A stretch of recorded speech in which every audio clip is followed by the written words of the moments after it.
Warahmatullahi wabarakatuh. Bismillah, alhamdulillah, assalatu wassalamu ala rasulillah Sayyidina wa maulana Muhammad ibn Abdillah la nabiyya ba'dahu wa ala alihi wa man tabi'ah minat dunya ilal qiyamah. La haula wa la quwata illa billah amma ba'du. Melanjutkan kajian kitab Tauhid. Pada pengajian sebelumnya telah kami bacakan penjelasan tentang Nabi Muhammad SAW adalah Rasul yang Allah beri kewenangan untuk memberikan syafaat. Rasul dan Nabi yang lain baru bisa memberi syafaat setelah mendapatkan syafaatul utsma dari baginda Rasulullah sallallahu alaihi wasallam. Wa mimma yajibu aidon, dan diantara yang wajib juga ayak rifar rusula al-madhkurata fil Qur'ani tafsilan, bahwa kita sebagai orang mukallaf wajib mengetahui nama-nama Rasul yang disebutkan di dalam Al-Quran. Jadi Allah itu punya Rasul, punya Nabi. Antara Rasul dan Nabi itu ada bedanya. Pertama, Rasul adalah manusia laki-laki yang dipilih oleh Allah, mendapatkan wahyu dari Allah untuk diri dan umatnya.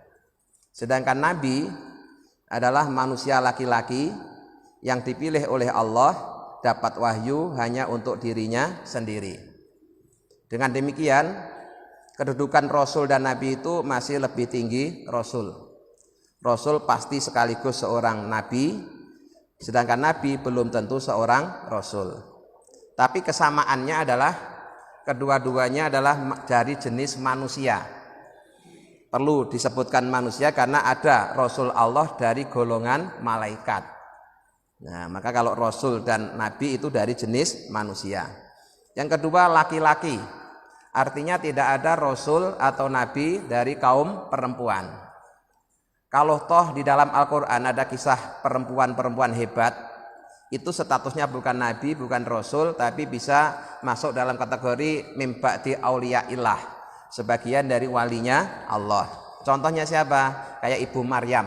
Nah, Ibu Maryam itu kan wanita mulia, kisahnya diabadikan di dalam Al-Quran. Ibunya Nabi Isa alaihissalam. Itu apakah termasuk Nabi atau Rasul? Bukan. Beliau adalah sebagian dari walinya Allah. Kemudian ada lagi namanya Luqmanul Hakim. Itu juga seorang yang sangat terkenal karena diabadikan di dalam Al-Quran. Namun statusnya bukan Nabi, bukan Rasul. Bisa jadi dia sebagian dari walinya Allah. Kemudian perbedaan Rasul dan Nabi lagi adalah bahwa setiap Rasul itu diutus oleh Allah dengan membawa syariat yang bisa jadi syariatnya itu beda dengan Rasul sebelumnya. Di setiap Rasul itu datang dengan membawa syariat sendiri. Sementara seorang Nabi itu hanya melaksanakan syariatnya Rasul yang ada pada masanya atau Rasul sebelumnya.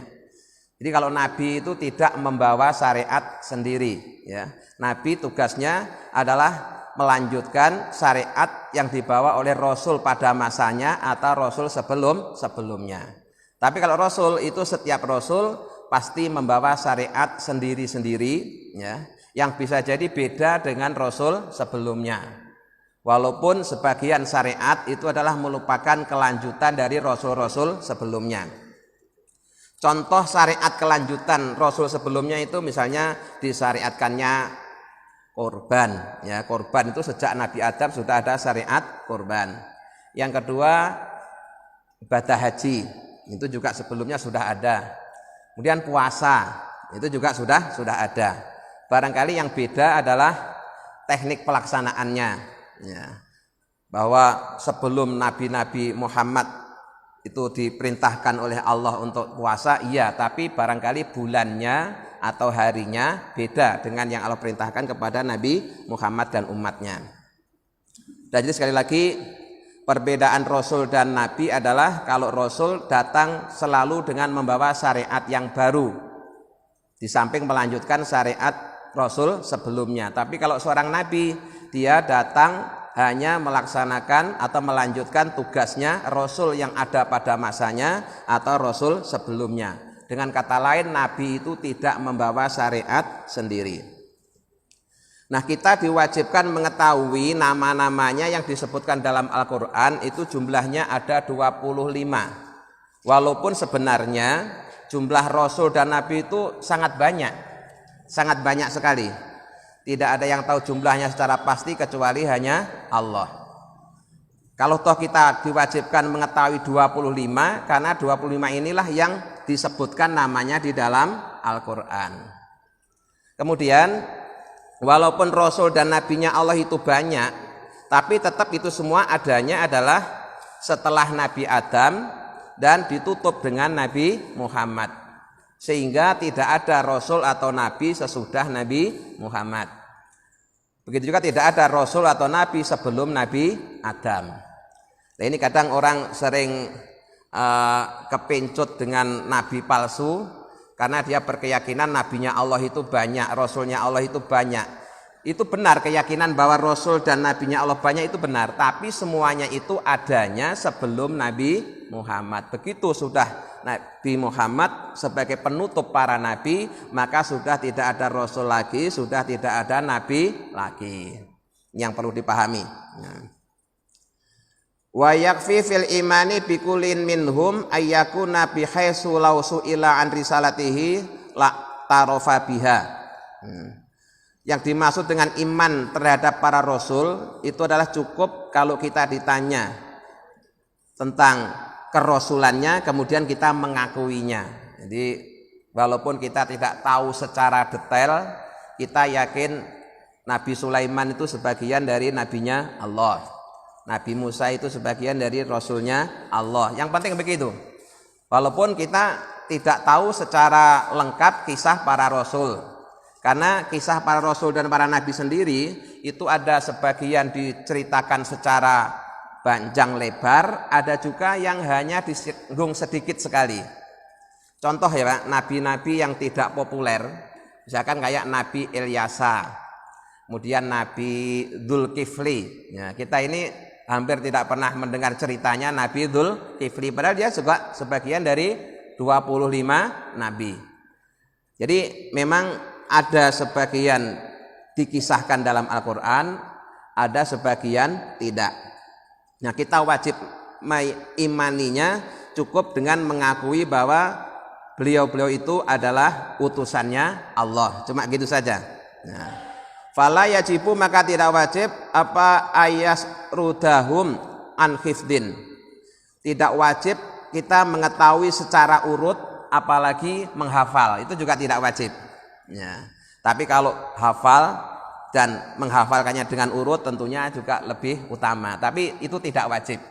Nah, kemudian dalam kitab-kitab tauhid tingkat dasar itu selalu disebutkan nama-nama nabi mulai dari Nabi Adam sampai dengan Nabi Muhammad. Itu urutan yang bagus Pak, urutan yang paling bagus itulah urutan yang disebutkan dalam kitab Aqidatul Awam ya. Jadi urutan nama-nama nabi yang disebutkan dalam kitab Aqidatul Awam itulah urutan yang terbaik. Kenapa? Karena diurutkan sesuai dengan masa ditugaskannya. Misalkan yang pertama Nabi Adam, kemudian yang kedua Nabi Idris, Nabi Hud, Soleh, Ibrahim, Ismail, Ishak, Yakub, Yusuf, Ayub, Su'aib, Harun dan seterusnya itu berurutan sampai terakhir Nabi Muhammad. Maka dari sekian rangkaian syair yang menyebut nama-nama nabi, yang terbaik adalah syair yang ada dalam kitab Aqidatul Awam. Karena selain lengkap 25 orang juga berurutan sesuai dengan masa diutusnya. Jadi kita tidak wajib mengetahui urutannya, tapi kalau tahu tentu ya lebih utama. Juga tidak wajib menghafal nama-namanya, tapi kalau hafal apalagi tahu ceritanya tentunya lebih utama. Waman akara wahidan minhum ba'da an alimahu kufrun.